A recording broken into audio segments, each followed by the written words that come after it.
맛칼럼니스트 황교익 씨를 연결해서 입장을 들어봤습니다.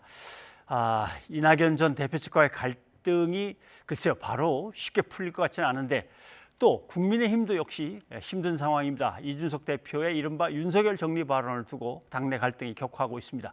최영일 시사평론가와 함께 얘기를 나눠보도록 하겠습니다. 어서 오십시오. 안녕하세요. 예. 황교익 씨가 쭉 설명을 하는데 네네. 듣고 나시니까 어떤 생각이 드십니까? 아니요. 황교익 씨 개인의 입장은 충분히 이해가 됩니다. 나는 그냥 직업적으로 경기관광공사에서 열심히 일해 보려고 본인이 응모를 한 거죠.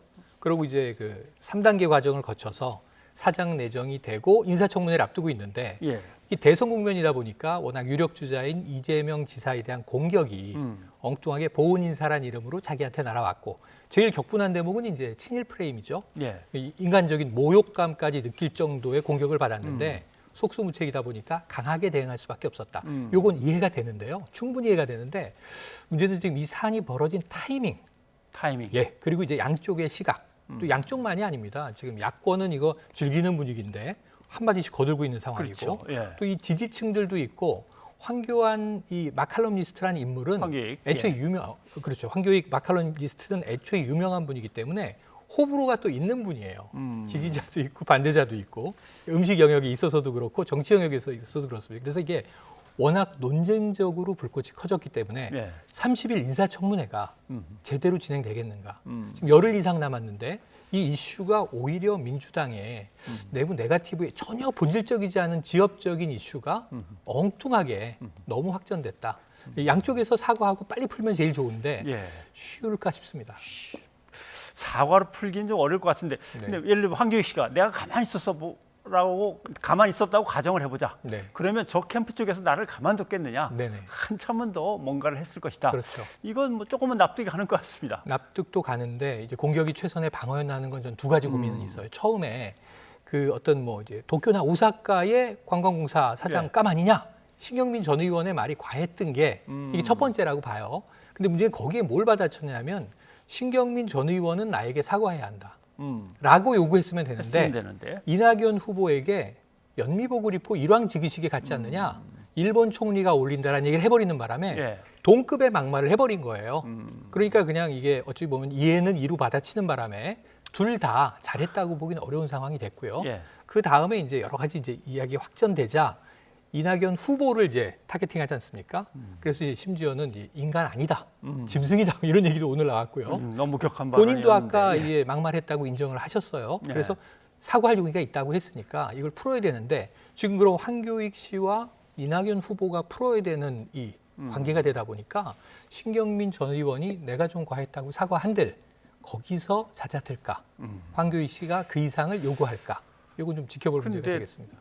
이제 이낙연 전 대표 캠프 측에서도 어떻게 보면 난감한 처지에 놓였습니다. 그렇습니다. 이재명 대 이낙연, 이낙연 대 이재명 구도로 계속 막 치열하게 정책 구도로 넘어가야 되는 그런 타이밍이었는데 엉뚱하게 이낙연과 황교익 이건 층위가 서로 다른 분들인데 그냥 맞대결처럼 돼버려가지고 이거는 캠프 쪽에서도 글쎄요 이게 대선 경선 전에 이게 도움이 될까 모르겠습니다. 풀기 어려운 이유가 세 개가 꼬여 있는 게 인간적인 모욕감을 느낀 이야기들이 서로 이제 오가서 감정의 골이 깊어졌고 이건 인간적 차원이고요. 인격 이제 훼손의 문제죠.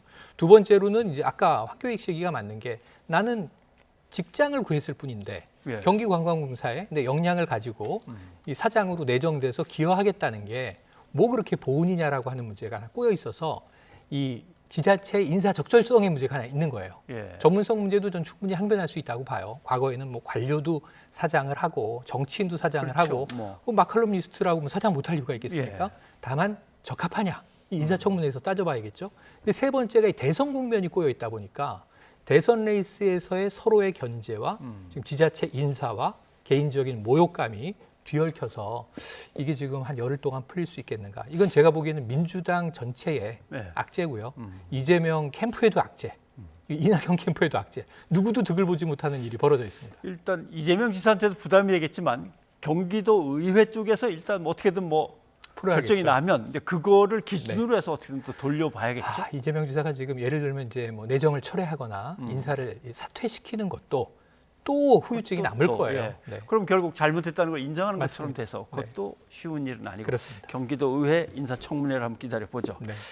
자, 그리고 야당으로 가봐야겠습니다.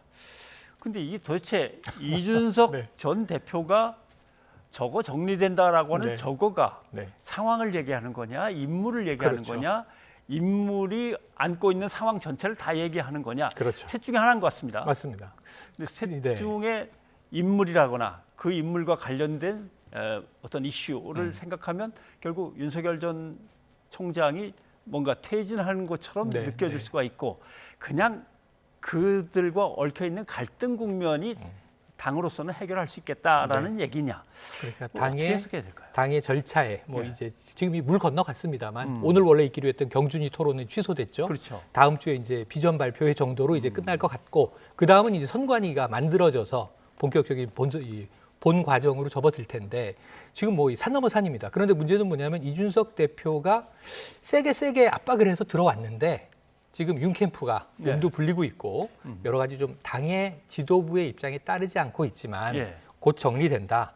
순응하게 될 것이다. 그리고 함께 뭐 그때 이제 다른 정지석 의원 얘기죠. 돌고래도 있고 고등어도 있고 멸치도 있는데 당 대표로서 공정하게 이제 흘러가게 될 것이다.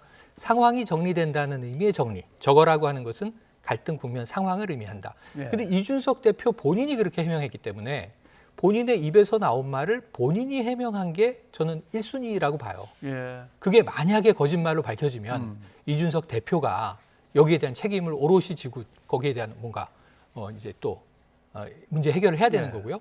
일단 나는 정리된다고 한 것은 이 갈등 국면이 정리된다고 이야기한 거다. 근데 그 또 하나는 지금 원희룡 이 지사의 오늘 연이은 기자회견과 네. 나는 똑똑히 들었는데 윤석열이 정리된다는 의미다. 이거는 이제 사실은 들은 입장의 해석이잖아요. 이준석 대표 입에서 나온 얘기를 본인의 귀로 듣고 나는 윤석열 정리로 이해했다. 근데 본인의 해석인 것이고 주장은 할 수 있어요. 근데 저는 여기에 숨어 있는 게 예. 우리가 관점 왜 이러는 것인가? 글쎄요. 원희룡 지사는 왜 이러는 것인가? 원희룡 지사는 왜 네네. 이랬을까? 예를 들면 하태경 의원이 오늘 또 나서서 대권 주자인데 거듭니다. 당 대표가 여러 대선 주자들을 관리하다 보니 서로에게 좋은 얘기들을 하면서 예. 그것이 지켜질 말이든 아니든 조금 이제 감정을 이제 추스리는 말도 할 수 있고 거들어주는 말도 할 수 있는데 예. 그 녹취를 다 공개하면 지금 후보가 이렇게 많은데 그 당 대표 말 중에도 얽히고 꼬이는 말이 있을 수 있잖아요. 저는 뭐 유 후보 지지합니다. 홍 후보 지지합니다. 하 후보가 잘 됐으면 좋겠습니다. 덕담으로 할 수 있는 얘기들인데 이걸 다 녹취를 그럼 공개해버리면 또 어떻게 당을 이끄느냐. 좀 이런 얘기하지 말아라는 이제 비판을 했는데 원희룡 지사 입장에서는 이준석 대표와 통화한 12일 통화의 내용은 네. 본인을 좀 독려하거나 지지하는 입장이었을 거예요. 근데 여기에 대해서 불공정하다. 이거는 지금 사실은 윤 캠프를 도와주는 흐름으로 돌아가는데 아하. 자, 원 후보는 왜 이러한 연일 기자회견을 하고 있는가? 어찌 보면 이제 본인이 이제 스포트라이트를 받는 효과는 있을 텐데 이게 지금 내부 경선이 이제 시작되는 즈음에 어떤 이제 시너지를 낼 수 있을까 하는 건 또 쉽지 않아요. 그러니까 오늘 의원총회를 했지 않습니까? 네. 국민의힘이 의원총회를 열었다는 얘기는 그동안에 짊어지고 있던 이런저런 부담스러운 것들을 털고 그렇습니다. 잘해보자라고 하면서 원팀이 돼서 이제 나가려는 한 이제 전환점이 됐어야 될 그 모임인데 그 의원총회가 오늘 뭐 결국은 아우성 치다가 끝나버렸습니다. 분위기는 그게 아니고 이제 지도부 성토, 예. 정확하게는 이준석 대표 한번 성토로 끝났다는 잠깐 거죠. 들어볼까요? 네. 예. 왜 이렇게 지도부를 흔드는 것인지 좀 제발 좀 자중해 주십사 하는 그런 부탁의 말씀을 드립니다. 그래서 최고위원들도 좀 똘똘 뭉쳐서 좀 제대로 대여 투쟁도 좀 해주시고 각 캠프들도 같이 좀 협력을 해서 양보할 것은 양보하고 해서 우리 당내 권력 투쟁에 제발 좀 몰두하지 말았으면. 당 대표가 뭐 다 잘했다는 건 아닙니다. 다 잘했다는 건 아닌데 제가 어제 최고위원회에서도 당 대표에게도 분명히 말씀을 드렸어요. 너무 SNS 활동이라든가 여러 가지 이제 인터뷰라든가 이런 것에 대해서 토론을 해야 되는 상황이라면 비공개로 전환해도 되겠습니까? 공개를 하세요. 공개로 공개를 하겠습니까? 하세요. 네. 예. 자, 앞에 얘기했던 곽상도, 김정재 네. 두 사람은 윤석열계로 일단 그렇습니다. 꼽히고 있는 사람이고 박대출 의원이 그 다음에 다시 최재형. 얘기를 했는데 이분은 최재형 캠프의 캠프 이제 쪽이죠. 네. 예, 기획본부장이고 네. 이렇게 되는 겁니다. 이거 뭐 지도부와 네. 대선 주자 캠프 사이의 갈등들이 그대로 드러나는군요. 네, 그런데 지금 이제 이 서병수 의원, 지금 경준희 위원장이죠. 예. 앞에 나서서 의총에서 이제 의원들의 어찌 보면 뭐 포격을 다 직접 맞고 대응을 하고 있는데 지도부가 다자라진 않았다. 나도 거기에 대해서는 문제 제기를 했지만 그래도 지금 지도부를 우리가 세우고 가야 되지 않느냐라는 네. 이제 이야기인데 여기에 지금 아주 중요한 대목이 숨어 있죠. 어. 과연 서병수 위원장이 경준위에서 예. 선관위 위원장 심판의 권한까지도 이제 잡게 될 것인가? 예. 지금 이제 의원들 분위기는 쉽진 않은 것 같아요. 지금 이제 당외 위원장을 관령으로 모셔와야 되는 거 아니냐 이 얘기는 벌써 나오고 있는데 지금 25일에 이제 정책 발표회를 한 차례 간단하게 할 것 같습니다. 여러 명의 후보가 정견 발표식으로 쭉 하고 끝날 텐데 26일부터는 이제 선관위가 구성돼서 네. 이제는 당원 당규에 의한 대선 관리 절차적 체제로 국민의힘이 들어가는 거거든요. 근데 문제는 심판은 누구인가?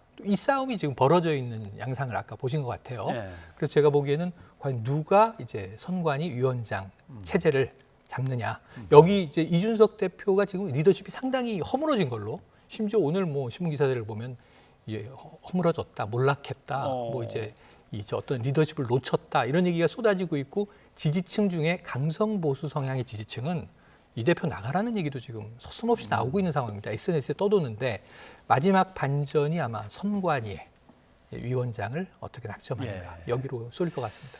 아무튼 서병수 이제 위원장은 경선 준비위원장을 맡을 때 좀 이렇게 붐을 일으키는 이벤트까지도 해달라고 부탁을 받았다. 네, 틀림없이. 그게 역할이죠. 네, 그게 네. 이제 토론회였는데 오해한 것 같다. 그때는 윤석열, 최재형 두 사람은 없었다. 당에 올지 안 올지도 모르는 상황 아니었냐. 맞습니다. 뭐 그런 이제 설명까지는 알겠고 네. 다만 이걸 마무리하고 선관위원장으로 자연스럽게 넘어갈 수 있겠냐 아니요 그거군요. 그렇습니다. 그런데 이제 지금 이준석 대표의 이제 리스크, 당 대표로서의 위기를 이야기하셨는데 뭐 허물어진다라는 표현도 나왔지만 또 당 대변인은 오늘 적응 중입니다. 네, 이라고 했는데 적응하고 빨리 이걸 극복할 거냐 아니면 진짜 허물어질 거냐 이제 기로에 놓여 있는 것 같긴 합니다. 그런데 이제 두 가지 시나리오죠. 하나는 이제 이준석 대표가 완전히 뭐 실권을 잃고 이게 자중질환이 일어나서 그야말로 적자 생존의 캠프 간의 싸움이 벌어진다. 이건 뭐 만인에 대한 만인의 투쟁이 돼버리는 거예요.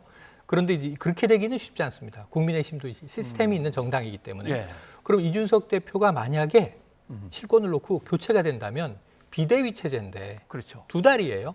이게 거의 뭐 제가 보기엔 가능성 없습니다. 2달짜리 비대위원장을 모시고 비대위를 꾸리긴 힘들다. 그리고 본선 주자를 어떻게든 뽑아만 내면 당권은 다 이제 그렇죠. 대권 주자에게 가고 11월부터는 11월부터는 이제 대선 체제에 접어드는 겁니다. 예.